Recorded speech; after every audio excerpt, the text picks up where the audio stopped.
And hello and welcome to today's session. And with that, Nick. Thank you, Tracy. Yes, welcome everybody to this first in the autumn series of the BINI's webinars. And today should be a particularly good one. We're talking capturing nature's benefits, describing, quantifying and valuing.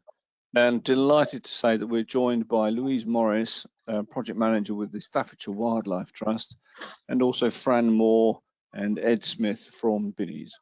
So without further ado, I'll hand over to Fran and hope you enjoy the event.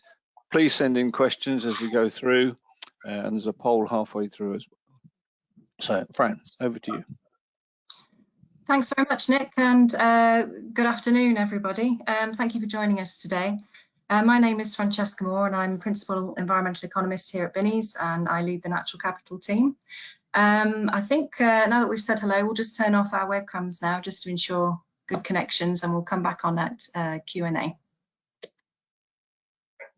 There we are. Hopefully you can all still hear us.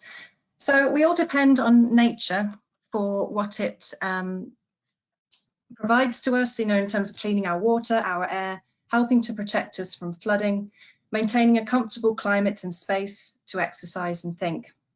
Yet we rarely value these services when deciding what to do and where, whether planning our infrastructure, making our personal day-to-day choices, or through delivering services. Now is the time to value nature, not so much its innate value, we all know that is priceless, but to value the benefits, the services that nature gives us and that we depend on. So in this way, we ensure we do not overlook it. Economy and how we measure it should capture everything that we benefit from, depend on and affect, not just things that we can trade in markets and readily put a price to.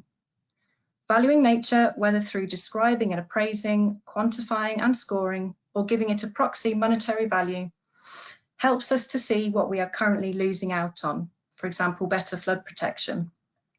It illuminates the hidden ways we pay costs for not valuing things properly through our markets. If we restore nature, it will clean our water, we'll pay less through our bills. It will reduce flooding, so we'll pay less through our taxes, and it will clean our air, and we'll pay less through our health, etc. The list goes on. So today we will give a quick overview of the natural capital approach and two examples of where we have valued nature's benefits. The first, a landscape approach for the Transforming the Trent Valley project in Staffordshire. The second, a nature restoration project for the Chester wetlands in Cheshire.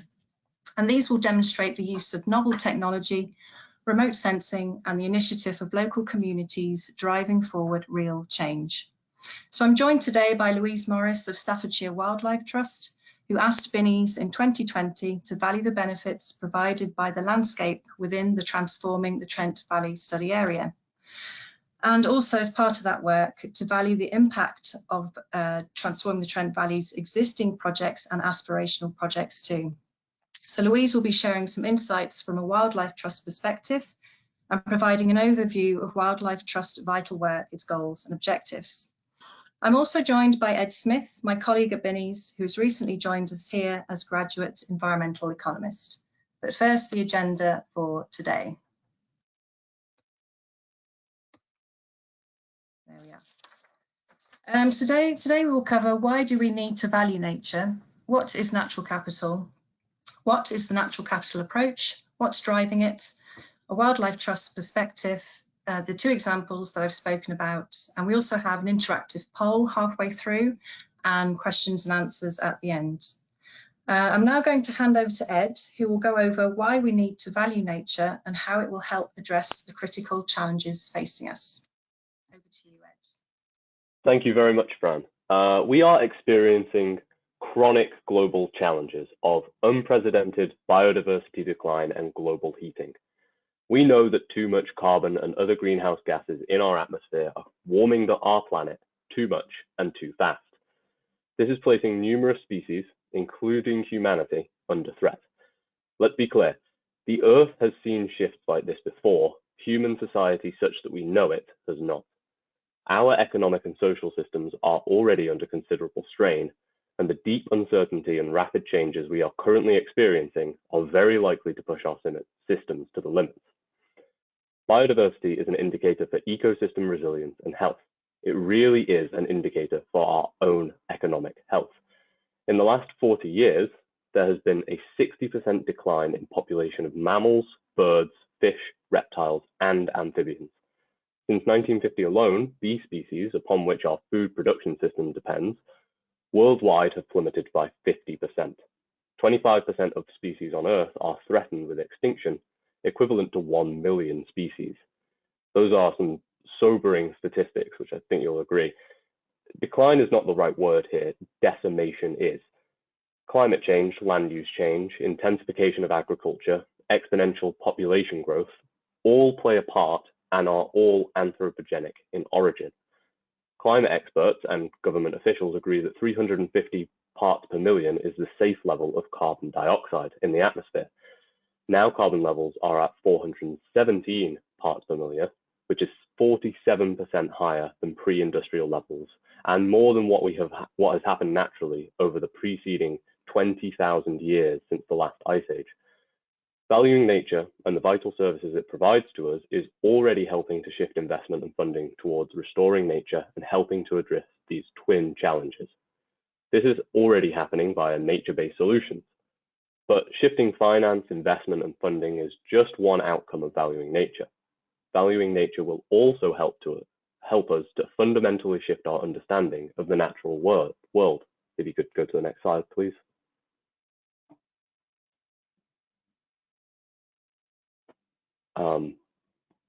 Thank you.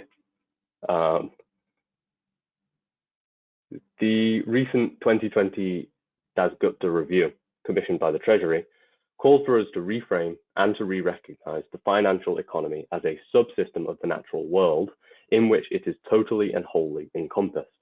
The review poignantly states that humanity and our economies are embedded in the biosphere. The economy, the way we measure how resources benefit humanity, is completely dependent on the integrity of the natural world from which all resources ultimately come. The natural environment can clearly exist without the economy, but not the other way around. As such, it's a good time to reflect on whether our resource decisions reflect this, whether when deciding what to build and where, what Christmas presents to choose and buy, or what habitats to restore. The majority of us still primarily view the natural world as a sideline to the economy, which is, as you can see on the diagram to the left there, rather than seeing the economy as fully encompassed by and dependent on the natural world, as in the diagram on the right. This is actually interesting and revealing because economics is an entirely human-made concept formed and shaped by societal views. Thus, beginning to understand natural capital and the way in which economics uses nature will start to shift societal views and thus our concept of what economics means. The necessary shift is starting to happen. For example, in providing infrastructure assets and services, there's been a subtle change over the decades for paying no heed to asset dependence on natural systems, to then how to mitigate environmental impacts through design, then to where can we offset impacts through habitat creation schemes, to ultimately where we are now. Mandatory biodiversity net gain in planning, as enacted last week via the English Environment Act. The shift needs to go further still and to recognise complete infrastructure asset and service dependence on natural processes, whether via people that provide them, the raw material building them, or the natural processes protecting them, and to see it as an opportunity to invest in nature for future gain. What is the future financial benefit to us, our assets and services, our employees and contractors, and to other beneficiaries if we work with natural processes? Capturing this value will create new markets and make considerable strides towards de-risking our infrastructure and our needs against present and future risks, whether it's floods, droughts, soil loss, water pollutants, subsidence, or the nutrient density of our food. If we all bought into nature is here for our benefit, people would have been investing in nature a long time ago. The fact is, for a number of reasons, people largely consider nature to be an infinite resource and separate to modern life. If we have a considerable challenge ahead to help people start to think about their dependence on the natural world, their place in it, and the systems through which they interact with it. So natural capital refers to all those natural stocks, soil, plants, animals, air, water, rocks, habitats, and food webs, which make up nature and the services they provide to us. Typically, these are split into provisioning, regulating, cultural, and supporting services. For example, provisioning is usually services which we consume, which we trade and sell, such as crops, aggregates, and fish. Regulating services tend to be those which we have undervalued and thus taken for granted, such as the ability of habitats to clean our water and our air, to regulate our climate and nutrient cycles, whereas cultural services are those natural processes which generate aesthetic and amenity benefits, such as health and well-being, recreation, and heritage. Supporting services, which underpin all of the above, are ones without which we would have neither provisioning, regulating, nor cultural services. If you could go to the next slide, thank you. Natural capital is different to other capitals, which are nicely captured by Yorkshire Water via their approach to total impact and valuation. We have 6 different types of capitals: financial capital, manufactured capital, human capital, intellectual capital, social capital, and of course, natural capital. Now, different organizations group them in different ways, some 3, some 5, some 6 capitals, but what is crucial and often overlooked is how we understand that they relate to one another.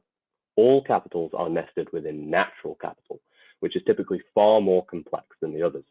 Natural capital will continue to exist in some form or another, regardless of whether all the other capitals do. However, the human and produced capitals are entirely dependent on natural capital and cannot exist without it. Hence, our approach here at Binnie's to total valuation is everything within those concentric circles. All should be considered within any investment case. If not, the result will not be a balanced, well-informed view of what the impacts will be. Neither will it promote sustainability nor future asset resilience and performance. It is exactly because we have been ignoring natural capital in our investment decisions to date that we are facing the challenges we have. And I'll hand back to Fran now to cover what we mean by the natural capital approach and some of its uses. Thanks, Ed. So hopefully that's given you all an overview of why we need to look at valuing nature. So the natural capital approach, what is it? Well, it's about looking at nature through the lens of what does it give us? How does it help us? What do we depend on it for? It's about looking at the landscape around us, not just in terms of woodlands, fields, rivers, but appreciating it in terms of that woodland over there is cleaning our air. It's holding back water, it's locking in carbon. And that grassland over there is filtering water, it's supporting biodiversity, and it's providing nutrient-dense food. So I've just realised the slide hasn't changed. Let's try again.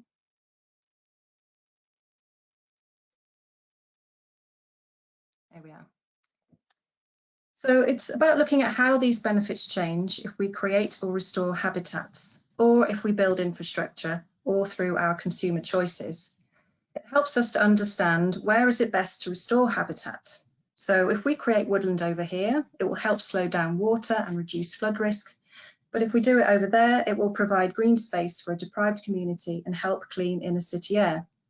So it's a way of looking across the landscape to help us understand where we are best doing more to help recover nature and to help ourselves, thus helping us to avoid future costs now and in the future, but also to restore what we are currently missing out on. So protection from flooding, cleaner air and water, nutrient-dense food, etc. So catchment problems occur largely as a result of market-based decisions not capturing the production costs in environmental and social terms. Take farming for an example, an intensive high agrochemical input system as opposed to a more regenerative one with reduced inputs. Higher productivity, cheaper food, but one polluting our air, water and soil, thus incurring costs to us indirectly via our water bills, poorer health and carbon emissions. So if farming practices could be adjusted to a lower input, more regenerative one, say, we pay a little bit more for our food and we'll have to eat a little bit less meat, but we save costs via water, health and climate change, etc. So it's all about thinking a bit more systematically about how things link together in the real world. So buying food products purely based on market prices is giving us the wrong information to make a wise decision. Natural capital valuation seeks to provide this missing information so that we can choose and appropriately value farming products or any products and services which do not negatively impact natural processes and thus the other services it provides to us, such as clean water, clean air, etc. So now some uses of valuing nature, i.e. some applications of the natural capital approach. So let's consider more how people are using the natural capital approach in their decision making. The approach is now used by public, private, third sector to appraise various design options in schemes, infrastructure schemes, to incorporate values within business and economic cases, often to draw down funding and attract investment. They also use it to look across the landscape to identify the best opportunities to do certain measures and to recoup more ecosystem services through modelling and mapping. And then increasingly through corporate accounting, where organisations and businesses are trying to understand risks to their assets and services from catchment issues and starting to address those. So basically, it's a means to bizarrely understand how our decisions affect ourselves via the costs to us of our existing actions. So, for example, of low water quality, extreme weather events and health crises.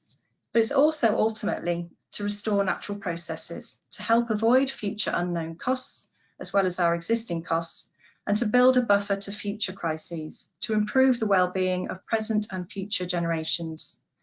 They are all basically trying to answer the same question of where is it best to intervene to restore nature and in what way. They all have subtly different drivers that result in different ways of applying the approach depending on context. So, for example, a business case seeking to attract investment is more likely to have a monetary valuation focus, whereas modelling nature recovery opportunities across a catchment will focus more on mapping and perhaps stakeholder engagement. So increasingly, these approaches are focusing on optimising benefits across a whole swathe of different flows of services, taking into account the trade-offs and synergies between natural and social processes. So rather than focusing on maximising one benefit, for example, carbon, at the expense of others, say water quality. So interestingly, the two main emerging markets for nature recovery, being carbon and biodiversity net gain, they both prioritise different types of habitats. So woodland for carbon sequestration is actually scored down in biodiversity net gain as it takes too long to form. So it should be noted that there are tensions and synergies that exist between different benefits that we get from nature. And so we should be thinking about them holistically when we're deciding what to do, and where. And it should be noted that the two tools I've just mentioned around carbon valuation and biodiversity net gain, they're two specific tools for two specific ecosystem services that sit within a broader natural capital process. So before we reflect on that process a bit more, we're just going to go to a poll now, just to check you're all paying attention and haven't nipped off the cups of tea. So the question is, what do you think is the most worthwhile application of valuing nature? You should be able to select on your screens, and we put some options there for you based on what we've been discussing. So we have informing infrastructure design options. So that's where we spoke about, particularly around an infrastructure, whether it's a flood risk management scheme or planning a new road. We're looking at enhancing and creating habitats around that. Whether it's valuing nature as part of attracting funding and investment through business cases, or whether it's in terms of modelling and understanding the baseline values, the services we get from nature in a catchment, and understanding where is their capacity and where is it reasonable to restore those services through habitat creation and restoration, or whether it's around understanding key risks to corporate assets and services, for example, if your water treatment works. Or you may think that perhaps it's not particularly worthwhile. Honest answers are very welcome. So we'll just have a look. So we have 65% have voted. So we can clearly see the top runner is modelling and identifying natural restoration opportunities across the catchment, followed closely by attracting funding and investment. Thirdly, to understanding risk to corporate assets and services. and lastly, informing infrastructure design options. And thankfully, no one's selected not worthwhile. That's very interesting results, because we'll touch on later that one of the key opportunities for nature recovery is actually through the expected spend in infrastructure in the UK coming forward. So we'll touch on that again later. So, okay, we'll carry on with the presentation now.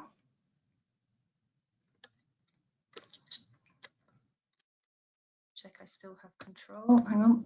There we are. Okay, so let's talk about this process a bit more that I mentioned before the poll. So the natural capital approach and its various applications, which we've just touched on, sit nicely within a common process, depicted here as a natural capital investment process. No prizes for a snazzy name, I'm afraid. So the different uses of the natural capital approach come in at different stages around this wheel, or honeycomb as some people have called it. So depending on who you are and what you want to understand, you're going to be focused on different hexagons.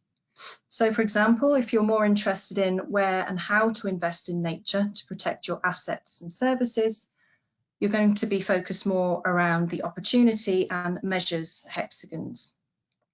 Or if perhaps you're looking to attract funding to restore nature in your area, you're going to be more interested in the predicting the impact of your measures and putting a value to those to attract investment. But first, to explain the wheel in an orderly manner, albeit very briefly. So starting the top right there, baseline. First of all, it's about understanding what habitats you have in your area, their condition, what services they provide, and their baseline value in terms of the services they provide. And if you're a business or corporation, you may be keen to understand any risks and dependencies of your services and assets in natural capital terms. Moving on, the opportunity hexagon. This is when you're using modelling to map where there is capacity to increase ecosystem services in your area. So for example, if you're seeking to clean water, entering a water treatment works, that's going to require some fairly detailed modelling around baseline source pollutants and hydrological and nutrient pathway modelling. But it also includes more simple approaches where you may be looking across the landscape for suitable soils and conditions to plant woodlands. So what you want to achieve there does depend on your goals and understanding these holistically. Moving on, we have measures. So at this point, as a case of, right, you've identified where there's capacity to deliver more ecosystem services, but you want to think through how you do that. So what measures you want to put in place. So for example, water quality, if you want to increase that service, you could be thinking across a whole suite of different measures, including wetlands, woodlands, hedges, riparian planting, again, depending on the landscape and your specific goals. And also you want to think through which measures will be more effective, so which will deliver more at least cost in that location. And then once you've got your measures that you've settled on, you then want to look at predicting the impact of those. So it's moving on to the next hexagon. You may be looking to appraise or quantify or score or value the impact of the preferred measures in terms of ecosystem services. So that could be in terms of costs avoided and also benefits in economic welfare terms. And at that point, you probably want to take into account relationships between different services that can trade off against each other, or those that can support one another and result in cumulative benefits. So for example, maximising carbon sequestration, one of nature's services, via coniferous forest planting would be at the expense of biodiversity when compared to broadleaf planting, for example. And then moving on to the next hexagon is around investment. So that's valuing the overall net benefits of your measures in economic terms across the suite of ecosystem services, applying economic additionality principles and disaggregating those values to different investment metrics. So different organisations and mechanisms will pay for different things, looking at whether, so you also want to think about whether you can stack your payments, the different types of payment mechanisms, whether it's a simple grant through to compensating lost income through to more sophisticated sort of equity bonds. So timescales and risks are a consideration there. And then finally, monitoring of the actual impact. So Again, that will be based on different expectations adopted by different investors, which they require to verify the impacts for their own purposes, and again across different timescales. So take carbon, for example. We have the Savoury e-carbon verification method, we have woodland code, we have peatland code verification methods, and we're also seeing now using LiDAR data to measure above ground vegetation as a basis for verifying carbon payments. So there's a whole suite of things which can be looked at there. And then moving back full circle, back to the baseline, is then looking at how do we unblock new nature recovery projects in the pipeline and keep them going. So, we've talked about this as a process, but what is driving this process? So very briefly, let's look at some of these drivers. Rapid changes are taking place in the policy and investment landscapes, together with the COVID-19 fallout, which is affecting consumer choices. So the main drivers for the approach being changing markets. So we have consumer demand, businesses understanding risks to their bottom line, de-risking financial assets. So I read recently the Financial Times reported that the 2021 investment in ESG bonds reached $54 billion, which was up from $51 billion in 2020. And I think we've already reached 3/4 of last year's investment in ESG bonds already this year. So it's definitely upscaling, a huge amount of money and shifting in financial priorities. We're basically all wanting to de-risk and offset and also attract consumers as well. We also have corporate, government, local authority commitments to net zero carbon and biodiversity net gain, mandatory carbon reporting, and we're seeing more and more government and corporate natural capital accounts coming through. And arguably, national policy and legislation is driving home the message and requiring a focus to work with nature, not against it. So, for example, through the new agri-environment ELMS scheme that should be coming through. And another example being in Wales, we have the Environment Act and the Wellbeing and Future Generations Act, which is very clearly underpinned by the Sustainable Management of Natural Resources approach. And in England, we have the recently enacted Environment Act and now the mandatory BNG requirement. And another big driver, perhaps overlooked, and referring back to our poll, is via infrastructure spending. So around $90 trillion investment in infrastructure is expected before 2030 in the UK. And so that equates to 32 billion on infrastructure spent annually in the UK alone to 2050. So to successfully meet the climate change and biodiversity challenge will require a transformation in the way we make our decisions of what to invest in and where and how. So I think there's very much a big opportunity there to try and harness that huge amount of spending on infrastructure through to nature recovery as well. And then lastly, change is being driven by commitments and initiatives driven by charities and landowners, including the wildlife trusts. And so now is a good time to hear from Louise at Staffordshire Wildlife Trust to give her perspective, and which sets the context for the project example later on. So I'll hand over to you, Louise. Thank you very much, Fran. Okay, so 30 by 30, an overview on that. This is an active campaign launched by the Wildlife Trust movement for people, businesses and the government to work together to restore 30% of land and sea for nature by 2030.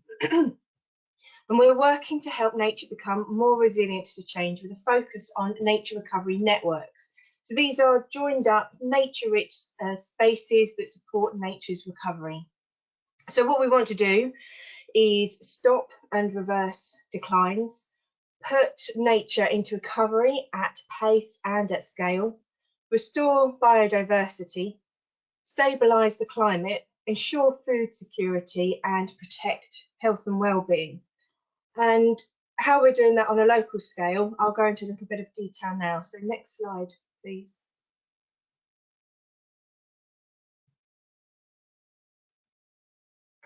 So transforming the Trent Valley is a National Lottery Heritage funded scheme, and we've also received money from other funders and agencies. The partnership is of 18 organisations with Staffordshire Wildlife Trust at the helm, and we are helping to oversee these organisations to bring together some really good, strong partnership working across the Trent Valley. So next slide, please. So our partners include non-governmental organisations, particularly from the voluntary sector, local authorities, government bodies and mineral operators. So these 18 partners are part of our formal steer and are the oversight of the scheme. Alongside our formal partners, we also work with community groups, other businesses like water companies and landowners. And we're delivering a suite of 16 projects under 3 core themes. So the first one is connecting communities through action. So this is our volunteering, education, participation and well-being theme. And our aim is to help people connect with and value their outdoor environment, particularly to turn around negative perceptions of issues such as flooding. Then we have River Valley Connections, and this is our walking, cycling and paddling projects. And these are helping people to make informed transport decisions and improve sustainable access across the landscape. And finally, we have Transforming the Landscape. These are our large-scale natural and cultural heritage projects where we're valuing and protecting our cultural heritage, reconnecting the river with its floodplains, improving habitats and building resilience. Our projects together are going to deliver approximately £4.7 million worth of change over 5 years. And we launched in April 2019. We're going to conclude in 2024, after which we hope to move into new phases of funding and delivery.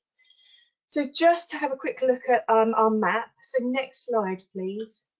We are a 200-kilometre square landscape where we cover both Staffordshire and Derbyshire.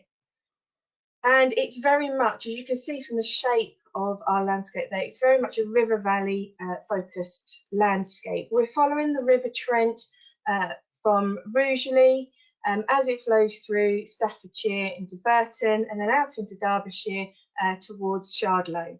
And it's also including 2 of its tributaries. So part of the River Tame as it flows north from Tamworth to its confluence in Croxall, and the River Dove as it's flowing from Uttoxeter to its confluence near Willington. So it's quite a large landscape, and it's covering lots of diverse habitats and also different communities along the way. So next slide, please. So why are we valuing nature? Well, we're at a time of climate and ecological emergency. We're facing extreme weather events. Flooding is a major issue across the country, and in the Trent Valley it's threatening homes, businesses, agriculture and access routes, causing major upheavals. The Environment Agency has recently completed a £25.2 million 9-kilometre upgrade of flood defences in Burton. The main urban area in our landscape is very much impacted by a lot of development in the area and changes to habitat uses. And habitat is being lost through development and degradation. In the Trent Valley, we're impacted by mineral extraction, new housing developments and access upgrades, including HS2. Alongside the loss of green space, we're also experiencing the decline of habitat due to a broad number of factors, including changes in management regimes, development encroachment, and changing priorities. With habitat loss, we're experiencing species extinctions. The UK is one of the most depleted countries in the world. We're seeing increasingly fragmented remnants of wildlife habitat isolated across our landscapes. We know that 41% of our wildlife species have declined in abundance since the early 1970s, and 15% of our species are threatened with extinction. And there's been a decline in ecosystem services due to decades of poor farming policy and practices, pollution, destructive development, and climate change. But there is an increasing interest in environmental issues, and this has very recently been brought into focus by the pandemic and the resulting lockdowns. This saw people valuing their outdoor space, taking time to appreciate nature and commenting on the positive differences that a global shutdown had on air quality, noise reduction, and wildlife visibility. And even more recently, nature and our global crisis has gained visibility thanks to COP26 and the wealth of information and calls for action that have come from all sectors and communities. Next slide, please. So why are we mapping our natural capital? Well, Transforming the Trent Valley really wanted to work with Binnies to map and understand what our natural capital is within the Trent Valley and how we can measure and quantify its value. We wanted to gather baseline information on what the land use is at the outset of our scheme, and from here we can measure the extent of different habitat types and measure what this provides us with regards to ecosystem services. And this information can be used moving forward in a variety of ways, which I'm going to very quickly run through now. So firstly, it's about being an evidence-based approach. We understand clearly what the land use is and can use this to develop habitat improvement projects in the future. We believe in creating the right habitat in the right location, and the story map will help us to evidence this. We can use it to influence future projects and help ourselves and our partners deliver appropriate habitat management and creation to combat and mitigate climate change and habitat loss. We can also use it to measure the impact of our project work over time. The mapping has used a consistent methodology, and that is something we can replicate in the future. We can update the story map to illustrate the work we have carried out and measure its impact. We'll have a baseline against which we can measure our success for habitat creation and enhancement and understand how well the Trent Valley is achieving against the 30 by 30 pledge. We can also extend this work to include broader initiatives, such as access to the countryside. This is currently shown broadly as the long distance Trent Valley Way footpath, but could include sites where access to nature is available for sustainable travel, education, and even mental well-being. A big challenge for us is not just delivering large landscape scale work, but working with communities to change hearts and minds and educating our decision makers of the future. We also work with businesses, landowners, and communities. And the story map is a very visual approach to understanding the value of our habitats. We work extensively with different partners, and everyone has different priorities and different values, and it's a great method of finding that common ground. We can show different stocks, so the habitats in the landscape and how much area they cover. This is not only highlights where the important habitats are located, but also where they are not, where, for example, urbanisation has taken over. And we can show the flows of the benefits that these habitats provide. And a big focus of our work is on natural heritage projects and flood mitigation in particular. So, for example, we focus a lot on slowing the flow in watercourses to hold back those peak flows during rainfall events, reducing bottlenecks and flash flooding in urban areas, and restoring floodplain habitats to act as sponges and creating backwaters, ponds and scrapes to hold water locally. We can demonstrate the value of our stocks in terms of outputs, such as tonnes of carbon sequestrated, volume of water retained, or the economic value in terms of things like food production or recreation value. Landowners more and more want to protect their assets from environmental degradation. Businesses need to offset carbon production, and developers need to show biodiversity net gain. We are being approached for advice and involvement, and by working together, we can identify opportunities to support our communities and industries whilst reducing the negative environmental impacts. And finally, it's about leveraging in funding.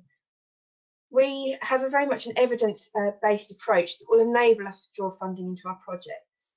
We continue to work with grant providers, and we need to evidence the benefits and demonstrate the importance of our schemes. But further to that, we're also working more with government agencies and local businesses who are looking to us to help them achieve their targets and support them in meeting their obligations. So this map will very simply and succinctly evidence where change can be implemented and what measures that change will bring. So I think now I'll hand back over to Fran, who's going to speak about the story map in a little more detail. Thanks very much, Louise. Yep, so just to follow on from Louise and actually show you what we did for the Transforming the Trent Valley. So for this project, we mapped the habitats and land cover, or natural capital, for the whole study area, which was 200 square kilometres. And this used satellite images, basically because it provided a very high resolution, 10 metres accuracy, which is much greater than 20 metres, which you tend to get for the off-the-shelf products. So initially our aim was to set it all out in a Word document, but COVID made us stop and think. And so we developed this online interactive version you see here. The purpose of which, as Louise has outlined, was primarily to help the public explore and understand how the landscape around them benefits them, and to attract funding to some project opportunities, and also to support Staffordshire Wildlife Trust in their goal of a 30 by 30. I'm not going to share the actual interactive version now due to broadband limits, but hopefully my colleague Ed will put the direct link in the chat for you. But if you have any problems, please email me. So as you can see on the tabs at the top, you can explore natural capital stock, flows, values, current projects and upcoming opportunities, and I'll just run through them. Also, just a reminder, if you have any Q&A, any questions, please post them in the chat and we'll get around to discussing those at the end of the presentation. So just a reminder, this project, the Transforming the Trent Valley, we were focused on the baseline hexagon and the predicted impact hexagon, and that's because the Wildlife Trust understood already where the opportunities were and what measures they wanted to do. So we missed that bit out. So this is the stock tab. So basically you can explore the landscape, you can click on different types of habitats and a table will come up as shown, basically giving you an indication in quantities and monetary value per hectare per year for different habitats. For where there's data available, and then on the right here there's a legend where you can click on and off. If you're just interested in woodlands, it will just show those, or if you're just interested in arable, it will just show that, etc. And moving on to the flow tab, so basically this shows how benefits from nature or the services we get vary across the landscape by habitat type. Again, it's to 10 metre resolution. You can zoom in and out.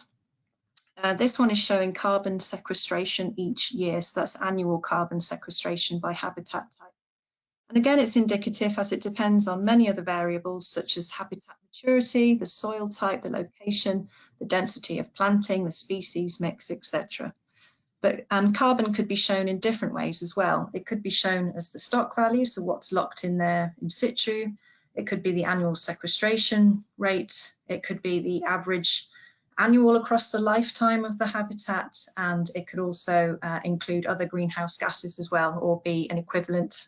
So it's quite, you just need to be clear that what you're comparing is like for like and not apples with pears.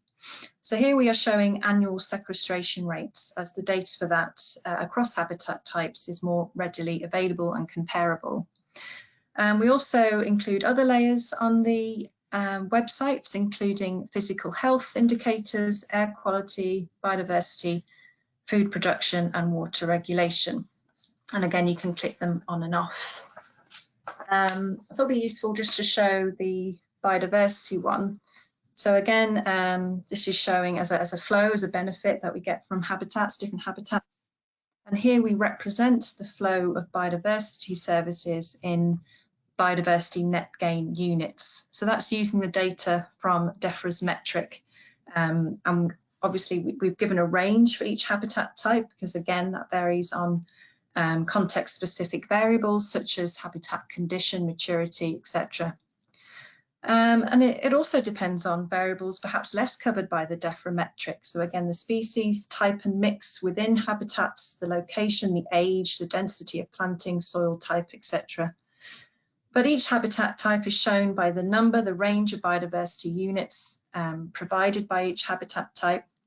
So you can clearly see that, or perhaps not on this image, but if you go and explore the website, you can clearly see that wetlands and semi-natural grasslands are highest scoring in terms of biodiversity, and woodlands are actually scored lower. And again, it's this time issue coming in because they take longer to mature. But basically, it's just a way of showing where there may be potential to attract funding in BNG terms. And interestingly, the mapping flags the difference in how a habitat may be valued. Oh, sorry, I've already covered that in terms of woodland and carbon. But what it does also show is it flags the risks and trade-offs of looking at tools, say, for example, BNG or carbon tools in isolation, rather than as part of a broader natural capital approach. And clicking on another tab shows the value of the different habitat types. And this, of course, is a partial value, but it's better than no value at all. So it's the value in terms of their annual benefits, so the services that these habitats provide each year. And it's clearly showing woodland and wetland as very high and farmland as low. It doesn't pick up on the nuances in farming practices, intensive versus regenerative, for example, and something I would argue is very much needed for if we want to address the issues across the large swathes of farmland in the UK. I think it's about 70%. But what this allowed us to do was to value the services provided by the habitats in the Transforming the Trent Valley study area at around 22 million per year. So, and that's a value that would have gone unheeded prior to the natural capital approach. Going on to the next tab. So here we have valued the Transforming the Trent Valley projects in terms of their benefits in natural capital terms. For example, take wetlands. They're looking to create 40 hectares of wetland across the sites shown on the map, and these will provide numerous benefits, including cleaning our water, holding back water, storing carbon, and creating space for wildlife. So over 20 years, current data allows these benefits to be valued at, well, just shy of 1 million over a 20-year period. So that's a conservative estimate. It feels low, doesn't it? And that's because data does not currently allow us to monetize all the benefits of creating wetlands. We also valued the impact of projects which will benefit 52 kilometres of river habitat, and that ranged between £7 to £13 million over 20 years in economic terms. And also the benefits of formalising 69 kilometres of a long distance past the Trent Valley Way would result in approximately 33 million in health benefits over 20 years. And then finally, the opportunity areas were mapped, and here you can click on an opportunity area within the Transforming the Trent Valley study area, and it gives its carbon sequestration potential and its biodiversity net gain potential, again, all aligned with the DEFRA metric, basically as a means to attract funding from those two principal sources at the moment. The nature recovery opportunities include woodland, hedgerows, grassland creation, ponds, water meadows, and riparian habitats. And if just 10% of the area of these opportunities were restored, they could sequester in the region of 10,000 to 12,000 tonnes of carbon over 50 years. And that represents an additional 200,000 to 300,000 per year in the value of the area's natural capital. So all these numbers help to attract and justify investment in these projects going forward. And then lastly, I'm conscious of time and allowing enough time for questions and a discussion. The second project that we just wanted to mention today, so this was more for a project which was seeking investment and funding to progress it through detailed design stage.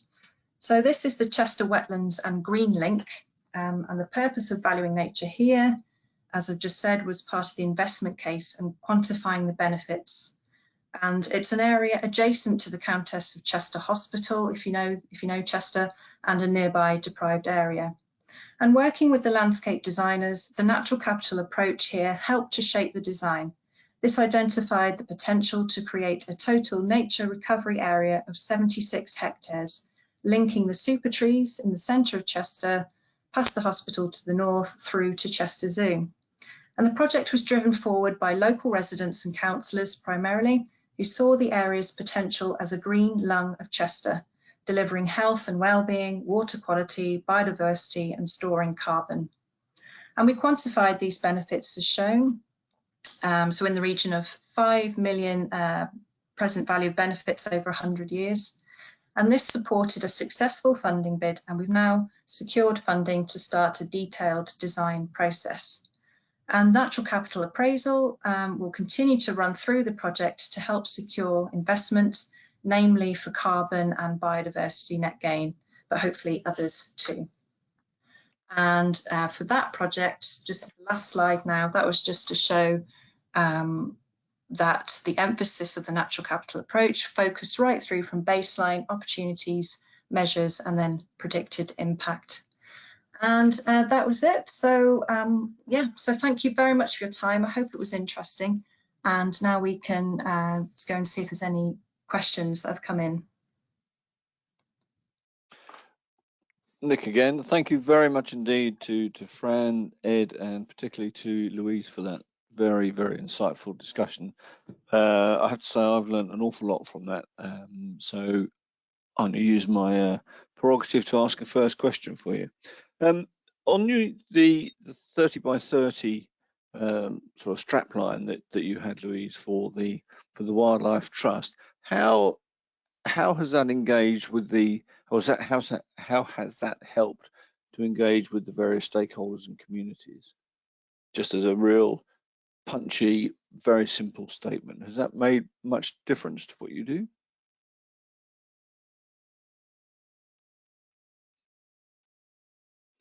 Lewis, I think you're muted. Sorry. It's part of the 10-year strategy for the Wildlife Trusts. It's about engaging with communities and partners in the landscape, as well as work that we are delivering on our own. So it's part of our vision of how we're going to work with other people and how we can help them support us in delivering that output. Yeah, I think it's an incredibly punchy strapline to have in what is a very complicated area, complex area. Please feel free to add in more questions. We have one here from Sophie. How could you generate biodiversity database? Are there any readily available maps or site-specific studies need to be undertaken? So perhaps, Fran, that touches on the work with Resitec. Yeah, sorry, could you say it again? I missed the odd word. Right. How could you generate biodiversity database? Are there any readily available maps or site-specific studies need to be undertaken? Oh, that's a big question and lots to answer. So biodiversity data, underpinning the natural capital approach. I won't try and cover all biodiversity data sources out there, but it's principally based on habitat type. And so for us, we use Resitec data, which is 10-meter resolution. It's better when you're working at a closer scale, and if you're working to get monetary data, because you need to be as accurate as you can. But there are alternatives off-the-shelf products out there, like the CEH data, and then you can source readily available biodiversity data, like the record centre data sets. There's all the data sets from Magic and online Natural England portals. So all of this together builds a picture. Most of the time for our project work, ecologists are going out surveying the sites as well and doing phase 1 habitat surveys, now aligned with the new UK habitat classification system, which is what you need if you want to do the BNG assessment. So that's probably it in a nutshell. I don't know if anyone else wants to come in, but I could spiral there easily. Fran, would it be fair to say that one of the advantages of the TTTV approach with Resitec that we've used is you have satellite-based imagery that you can interrogate vast areas of land quickly and easily, and if you then need to focus in on particular areas, you can do field studies. Yeah, because if we're going to have any chance of tackling this nature climate crisis, then we need to be doing this at landscape scale, and we can't send boots on ground survey ecologists everywhere.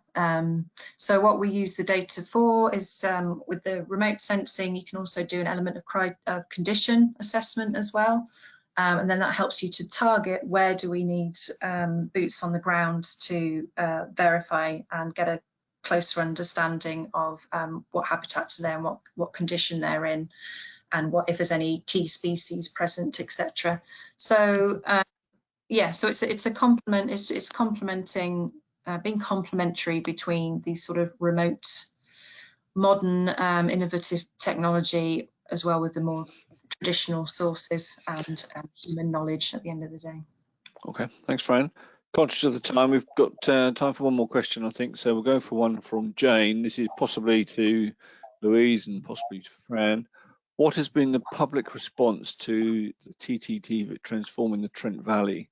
What has the public response to that been so far, and the interactive map? That's one for Louise at your end, I think. I'd be interested to know myself, actually. From the community, there hasn't been a huge amount of engagement because that's not the direction that we've been pushing it in yet. Although it is something that we will be talking to kind of community groups about as and when it becomes relevant to them. It's more something that we're working with our partners on. So these are businesses and local authority and environment agency, people like that. And it's been a very positive response because it is such a useful tool. It's not something that has been completed in other projects in the past. So it is something that is starting to be rolled out and people are starting to see the value of it. I've had a lot of interest in how we could replicate it, how it can be rolled out in a larger area, and how other projects can link in with the work that we've started to then build upon it themselves. So there's particular interest in how it can be used in designing our projects and how it can be used in developing our nature recovery networks. So it's still early days for us using it because it is very much a tool, and we're going to be using it as that tool moving forward in our discussions for particularly the legacy phase of Triple TV. Now, we are setting the projects we're going to be delivering up to 2024, but we are now in that phase of legacy planning. We've got 2 more years of the funding to go, and now we need to think about how we're going to leverage in that additional funding and what direction is that going to come from, and what do those projects look like in the future. And this story map is a really important part of those conversations because it is that evidence-based approach for us, and it's giving the answers to the questions that perhaps in the past we have struggled to know, and it is there very, very visually. Yeah, and just to add to that, Nick, is thinking of it in the context of that natural capital process, it's modular, so you can build on it as and when you need. So say Louise, developed a project and she needs to be able to verify or monitor the change to demonstrate to investors over time, then we can do that. So there's what I love about the natural capital approach and the process we've developed is that it's modular and you can build it up depending on what needs and what you're trying to do with it. Thanks, Fran. I've seen the TTV models and the outputs, and they are, I have to say, fantastic. But yeah, very impressive. I think we're going to have to call an end to that now. So we've run out of time. But if I can just offer a word of thanks to Louise from the Staffordshire Wildlife Trust, also to Fran and Ed from Binnie's as well. I think it's been a fantastic session today, really informative. Thank you very much. If I can also use this as an opportunity to put a trailer in for next week's one, which is kind of links with a lot of CSO work in the press at the moment on sewer blockages, predicting the unpredictable, with Cam Puvanakuma from Binnie's and Debbie Bell, the modelling manager from Anglian Water. So that should be a good session as well. But thank you so much to Fran, to Ed, and particularly to Louise for today's session. Thank you very much. Thank you very much, everyone. Thank you.